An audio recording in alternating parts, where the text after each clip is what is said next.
अरे मैं तो भूल ही गई थी। बहू तुम सबका लंच पैक कर लो, मैं अभी माँ जी की दवाई और चश्मा ढूंढकर उन्हें देती हूँ। मेरे बिना इनका क्या ही होगा। शांति अपनी बहू पर अकेला सारा काम छोड़कर अपनी सास के कमरे में जाती है और उनका चश्मा ढूंढकर उन्हें देती है और दवाई देते हुए बोलती है, ये लीजिए माँ जी आपकी दवाई। अब मैं रसोई में जा रही हूँ। बहू बेचारी अकेली है, 4 जनों का लंच पैक करना होता है उसे। बहू इतना काम तो तेज बहू अकेले ही कर सकती है। तू भी तो करती थी। जब तू कर सकती तो वो क्यों नहीं, जबकि तेरे तो जोड़ों में दर्द रहता है। उमा की बात सुनकर शांति कुछ नहीं बोलती और चुपचाप अपनी सास के साथ बैठ जाती है। इसी तरह कुछ दिन बीत जाते हैं और आए दिन पूजा सबके लिए खाने में कुछ न कुछ नया बनाती। पर समय गुजरता है और गुजरते समय के साथ अब घर वालों की डिमांड भी बढ़ने लगती है। तुम्हें पता है ऑफिस में सब तुम्हारे खाने की बहुत तारीफ करते हैं। तुम ना एक काम करना, कल मेरे लिए कुछ इटालियन बना देना, जैसे पिज्जा और राइस का कोई डिश बना देना। अच्छा ठीक है। भाभी आप सो गई हो क्या? दरवाजा खोलो ना, मैं कुछ खाने के लिए आई थी। दरअसल मुझे कल सुबह ऑफिस जल्दी जाना है, तो क्या आप मेरे लिए लंच में पनीर भुर्जी, पूरी और वेज बिरयानी बना सकती हो? ठीक है काजल, मैं बना दूंगी, अब तुम जाकर सो जाओ। पूजा के हाँ कहने पर काजल आराम से जाकर सो जाती है और अगली सुबह उठकर पूजा सभी के फरमाइश की डिश बनाने लगती है। पिज्जा का डो तैयार हो गया है। अच्छा है, मैं जो एक्स्ट्रा बारीक सब्जियां काट के रखती हूँ, अब जल्दी से पहले इनके लिए पिज्जा बना देती हूँ और फिर फ्राइड राइस बना दूंगी। इतना बोलकर पूजा पिज्जा ड्रॉ पर पिज्जा सॉस, चीज, कुछ वेजिटेबल डालकर उसे बनने के लिए ओवन में रख देती है और दूसरी तरफ चावल धोकर साइड कर देती है और कुछ सब्जियों को काटकर बिरयानी बनाने की तैयारी करने लगती है। तभी वहाँ करिश्मा आती है। भाभी मुझे आपके हाथों का पनीर टिक्का बहुत पसंद है। आप दीदी के लिए पनीर भुर्जी बना रहे हो तो मेरे लिए पनीर टिक्का बना देना। अच्छा ठीक है, मैं बना दूंगी। बहू अगर इस तरह तू इन सबकी फरमाइश का खाना बनाएगी ना तो लेट हो जाएगी और पूरा दिन इन लोगों का लंच ही पैक करती रह जाएगी। पर माँ जी किसी को मना भी तो नहीं कर सकती, सब कितने प्यार से कहते हैं। अरे भाग्यवान, तुम बार बार रसोई में क्यों आ जाती हो? कमरे में न मेरी फाइल मिल रही है, न मेरे कपड़े मिल रहे हैं, न जूते मिल रहे हैं। अरे तुम्हें कितनी बार बोला है पहले मेरा सामान तैयार करा करो, उसके बाद बाहर जाया करो। अब तो घर में बहू आ गई है, फिर भी तुम दोनों सास बहू से एक काम सही से नहीं हो पाता। इस घर में जितने लोगों की संख्या बढ़ती जा रही है उतने ही ज्यादा काम पेंडिंग होते जा रहे हैं। बहू तुझे अकेले ही सब कुछ करना पड़ेगा। चलिए जी, निकाल कर देती हूँ मैं आपके कपड़े। एक काम खुद से नहीं किए जाते आपसे। अपने पति पर भड़कती हुई शांति विनोद के साथ अपने कमरे में जाती है और अपने पति के जूते, फाइल्स और कपड़े निकाल कर देती है। तो वहीं बेचारी अकेली पूजा सभी को नाश्ता देकर सभी का लंच पैक करने लगती है, जिस वजह से आज करिश्मा लेट हो जाती है। भाभी आप अब मेरा पनीर टिक्का बना रही हो, मैं स्कूल के लिए लेट हो गई हूँ। कहीं मेरी स्कूल बस ना छूट जाए, रहने दो अब आप। भाभी अगर मेरा लंच पैक हो गया हो तो दे दो जल्दी से, आज भी मुझे जल्दी जाना है। काजल आप सभी के लिए अलग अलग तरह की डिश बनानी थी इसलिए लेट हो गया। देखो ना अभी तक करिश्मा का पनीर टिक्का भी नहीं बना, वो मुझसे नाराज हो गई। उनका पनीर टिक्का बनाकर रख देती हूँ, फिर आपका लंच पैक कर दूंगी। अगर ज्यादा लेट हो रही हो तो खुद पैक कर लो। क्या अभी तक आपने किसी का भी लंच पैक नहीं किया? रहने दो भाभी, एक दिन बिना लंच के चली जाऊंगी। काजल अपनी भाभी से नाराज हो जाती है और वो मुंह बनाकर बिना लंच लिए चली जाती है, जिसके बाद पूजा अपने पति का लंच पैक कर देती है। और जब ऑफिस में अमन अपना लंच बॉक्स खोलता है तो उसका खाना देखकर सब उसकी काफी तारीफ करते हैं। अरे भाई, बीवी हो तो तेरी जैसी। तू तो जो बोलता है वही भाभी बनाकर दे देती है। पहले तू गोभी आलू की सब्जी लाता था और अब देख चाइनीज, इटालियन। मजा ही आ गया तेरा खाना खाकर। दोस्तों की तारीफ सुनकर अमन खुश हो जाता है। तो वहीं आज खाना न लाने की वजह से ऑफिस की कुछ कलीग काजल से कहती है, क्या हुआ तेरी भाभी तुम सबके लिए खाना बनाते बनाते थक गई क्या? आज तू लंच लेकर नहीं आई, बाहर से तूने खाना मंगवाया। क्या करूं यार, आज भाभी की तबीयत ठीक नहीं थी। काजल अपने दोस्तों के सामने बहाना बना देती है। तो वहीं पूरे दिन घर के काम करने की वजह से अब पूजा परेशान रहने लगती है। अब आए दिन पूजा से कभी खाना बनाने में लेट हो जाता तो वो कभी सही से किसी का लंच पैक नहीं हो पाता, जिस वजह से सभी शाम को आकर पूजा को सुनाते, बहू तुम्हारा ध्यान कहाँ रहता है? आज तुमने मेरे दोनों टिफिन में सिर्फ रोटी रोटी भर दी, सब्जी कौन देगा? और मेरे टिफिन में सब्जी रोटी तो दिया पर सलाद देना ही भूल गई, और सब्जी में भी नमक कितना कम था। मेरे सारे दोस्त मुझ पर हंस रहे थे। शायद जल्दबाजी की वजह से मुझसे गलती से आप सबका गलत लंच बॉक्स पैक हो गया। मैं कल से और जल्दी उठूंगी। हाँ भाभी थोड़ा जल्दी उठा करो, क्योंकि घर में सबसे पहले मुझे निकलना होता है। सभी का अच्छा लंच पैक करने की वजह से पूजा रात को सही से सो नहीं पाती और सुबह जल्दी उठने के बाद वो काम में ही लगी रहती। ये देखकर शांति को अपनी बहू के लिए काफी बुरा लगता है। और एक दिन जब अकेले पूजा सबके लिए लंच पैक कर रही होती है तो शांति उसके पास आकर उससे कहती है, बहू तू आज 4 बजे से उठकर काम कर रही है। मैं जानती हूँ सबको उसकी पसंद का खाना देने के लिए तू कितनी मेहनत करती है, पर इन लोगों को तो कदर ही नहीं है। इसीलिए कहती हूँ जो तेरा दिल करे आसान सा खाना बनाकर लंच दे दे, बाकी का मैं देख लूंगी। रहने दीजिए ना माँ जी, सबको मुझसे इतनी उम्मीदें होती हैं, अब मैं अपने परिवार के लिए इतना तो कर ही सकती हूँ। आज भी पूजा नींद में और जल्दबाजी के चक्कर में सभी को उनकी पसंद का खाना तो पैक करके दे देती है, पर सबके जाने के बाद जब पूजा की पड़ोसन सुमित्रा उनके घर आती है। शांति बहन कैसी हो? आंटी जी नमस्ते। अब तो पोते की भी बहू आ गई है और बहू के खाने की खुशबू तो पूरे मोहल्ले में घूमती है। कभी हमें भी अपनी बहू के हाथों का खाना खिलाओ। हाँ सुमित्रा क्यों नहीं, अब आई हो तो खाना खा कर ही जाना। बहू जरा इनके लिए भी खाना लगा दे जो तूने सभी को लंच में दिया है। पूजा घर आई अपनी पड़ोसन के लिए सोया चाप, सोयाबीन और चिली राइस सर्व करती है, जिसे खाते ही सुमित्रा का मुंह बन जाता है। खाने की खुशबू इतनी अच्छी, खाने का स्वाद इतना खराब। ये कैसी चिली राइस है जो बिल्कुल भी तीखा नहीं है, और ये सोया चाप ऐसा लग रहा है जैसे ऊपर से मसाला डाला हो। बहू आज भी तुझसे गलती हो गई, अगर तू ऐसे लंच पैक करके देगी तो मेरे बच्चे तो हमेशा भूखे ही रह जाएंगे।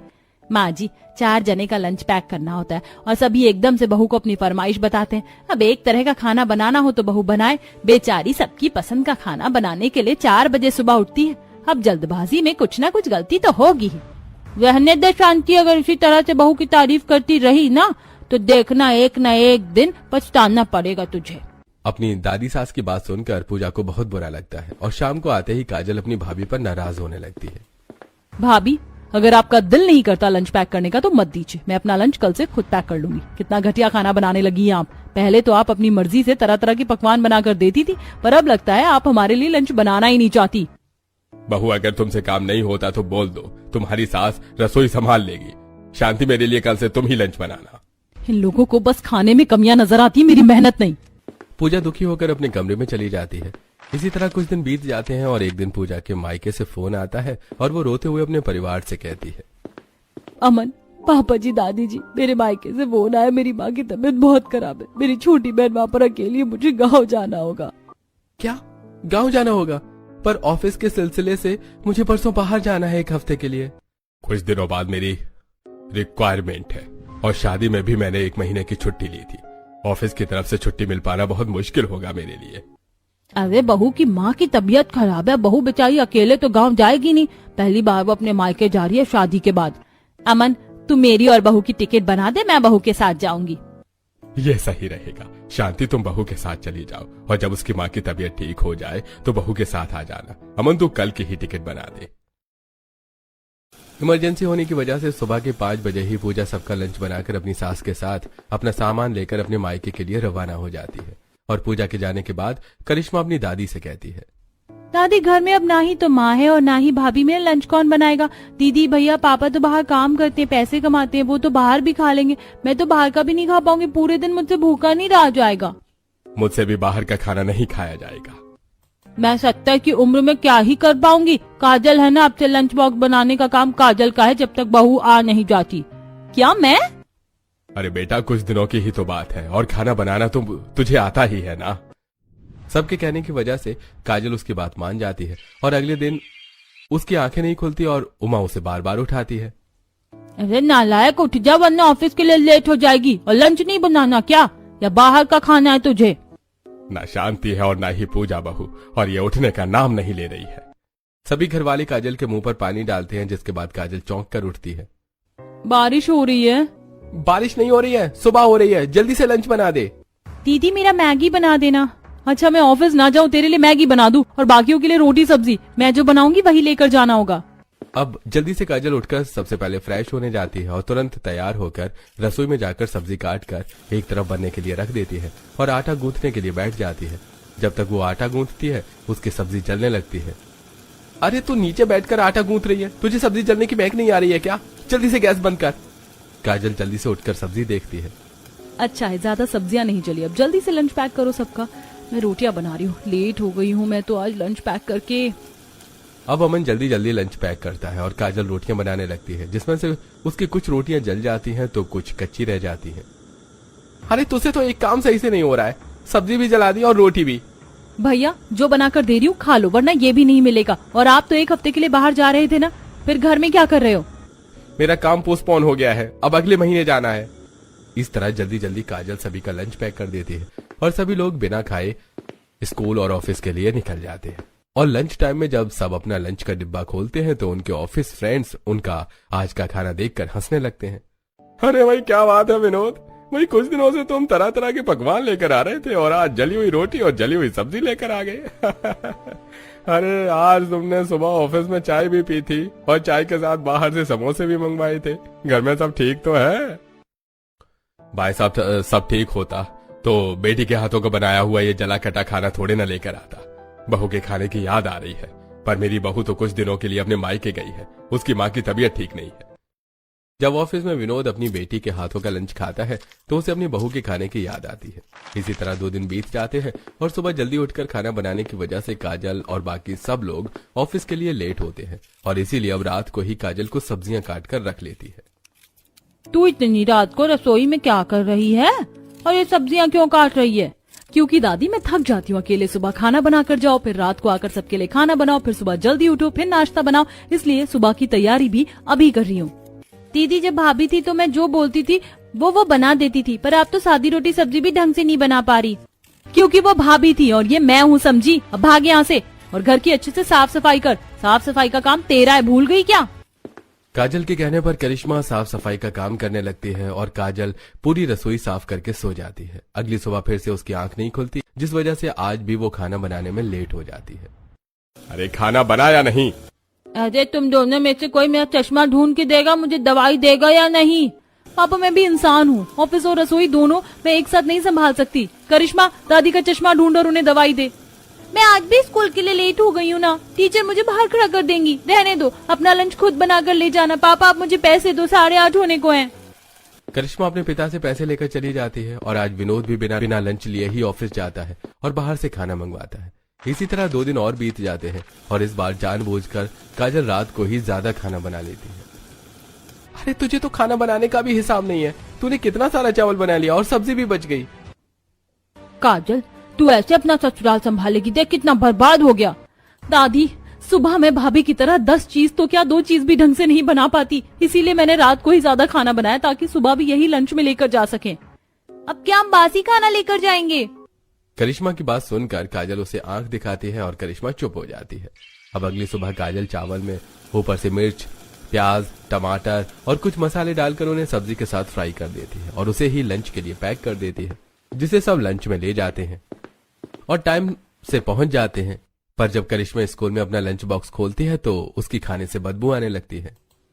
करिश्मा तो कुछ दिनों से कैसा खाना लेकर आ रही है? कल खाना नहीं लेकर आई, उससे पहले जला हुआ खाना लेकर आई और आज खराब खाना लाई है। सच बताइए बासी है ना? ये सब दीदी की वजह से हुआ है, वो जल्दी उठती नहीं है और हमें बासी खाना लंच पैक करके दे देती है। करिश्मा नाराज घर आती है और घर का कोई काम नहीं करती। अब शाम को बाकी सब भी घर आते हैं। काजल भी उदास घर आती है और अपना लंच बॉक्स में रखा खाना डस्टबिन में डालने लगती है और जैसे ही रसोई से बाहर आती है सब उस पर नाराज होने लगते हैं। बताओ घर में इतने लोग होने के बाद भी मुझे बुढ़िया को खुद के लिए खिचड़ी बनाकर खाना पड़ा, वो भी इस उम्र में। काजल घर संभालना कब सीखोगी? अरे तुम्हारे आलस और जुगाड़ के चलते आज हम सभी को भूखा रहना पड़ा है। जानती भी हो खाना पूरी तरह से खराब हो चुका था। पापा भैया दीदी आप लोग तो ऑफिस जाते हो, बाहर से कुछ खा लिया होगा, पर मैं तो सुबह से भूखी हूँ। स्कूल से आने के बाद जो दादी ने खिचड़ी बनाई थी उससे भी पेट नहीं भरा। जब सभी काजल पर नाराज हो रहे होते हैं तो काजल को अपनी भाभी की याद आती है और वो रोते हुए सबसे बोलती है, मुझसे आप लोगों का लंच बॉक्स नहीं तैयार होने वाला। अब से मैं लंच बॉक्स की जिम्मेदारी नहीं लूंगी। अब जब तक भाभी और माँ नहीं आ जाती आप लोग अपने खाने का जुगाड़ खुद करो। रोते हुए काजल अपने कमरे में जाती है और अपनी भाभी को फोन करती है। भाभी आप कैसी हो? आपकी मम्मी की तबीयत ठीक तो है ना? आप और माँ यहाँ कब तक आओगे? हाँ काजल माँ ठीक है, 1-2 दिन में माँ को डिस्चार्ज भी मिल जाएगा, फिर मैं बहुत जल्द वापस आ जाऊंगी। पर तुम इतनी दुखी क्यों लग रही हो? कुछ नहीं भाभी, आज आपकी बहुत याद आ रही है। मुझे माफ करना, मैं कई बार आप पर नाराज हुई खाने के लिए। मैंने बहुत नाटक दिखाए। आपके जाने के बाद जब रसोई लंच बॉक्स की जिम्मेदारी मुझ पर आई तब मुझे एहसास हुआ कि आप अकेले इतना सब कुछ कर रही हैं। आप हमारे लिए सुबह 4 बजे उठती थी, हम सभी को पसंद की डिश बनाती थी। अब से मैं वही ले जाया करूंगी जो आप बनाया करोगे। आपको मेरी फरमाइश का लंच बनाने की जरूरत नहीं है, बस आप जल्दी से यहाँ आ जाओ। अपनी भाभी से बात करके काजल को थोड़ा अच्छा लगता है और वो रात को ही सब्जियां काट के रख लेती है। आटा गूंथ कर फ्रिज में रख देती है और फोन में अलार्म लगाकर सो जाती है और सुबह 5 बजे उठकर खाना बनाने लगती है। रसोई से आ रही आवाज सुनकर सभी की आंखें खुल जाती हैं और सब बाहर आते हैं। लगता है मेरी पोती समझदार हो गई है, आज कितनी जल्दी उठकर खाना बना रही सबके लिए। सभी को ताजा खाना बनाकर दूंगी, आप लोगों की पसंद का नहीं, जो मैं बनाऊंगी वही लेकर जाना होगा। मैं सादी रोटी और आलू टमाटर की सब्जी बना रही हूँ क्योंकि घर में सब्जी खत्म हो गई और मेरे पास समय नहीं है कि मैं लेकर आ सकूं, और ना ही मैं भाभी की तरह एक्सपर्ट हूँ। भाई तू जो बनाकर दे दे हम वो खा लेंगे, क्योंकि अब हमें भी एहसास हो चुका है माँ और पूजा के न रहने पर लंच बॉक्स तो दूर की बात है, एक वक्त का खाना अच्छा भी नसीब नहीं हुआ हमें। मैं तब से भाभी से कोई शिकायत नहीं करूंगी, वो जो देंगी मैं चुपचाप खा लिया करूंगी। सब्जी मैंने बना दी है, जब तक मैं रोटी बना रही हूँ तब तक आप सब आकर मेरी हेल्प करो। भैया आप लंच पैक करो, पापा आप नाश्ता टेबल पर लगाओ और करिश्मा तू आकर बर्तन धो। इस तरह सभी काजल के काम में मदद करवाते हैं और खाना बनने के बाद करिश्मा पहले अपनी दादी की दवाई लेकर आती है, जिसे खाने के बाद पूरा परिवार एक साथ नाश्ता करता है और अपना लंच बॉक्स लेकर सब ऑफिस के लिए चले जाते हैं। इसी तरह एक हफ्ता बीत जाता है और एक हफ्ते बाद पूजा शांति के साथ घर आती है और उसके घर आते ही पूरा परिवार काफी खुश हो जाता है। अमन बेटा तू ले आया मेरी बहू को और अपनी बीवी को। अरे बहू तेरे बिना तो इस घर की रौनक चली गई थी। अच्छा हुआ भाभी जो आप आ गई, अब से मैं भी सुबह जल्दी उठकर आपके कामों में मदद करवाया करूंगी। भाभी मैं तो आपके साथ आपके खाने को भी बहुत मिस किया।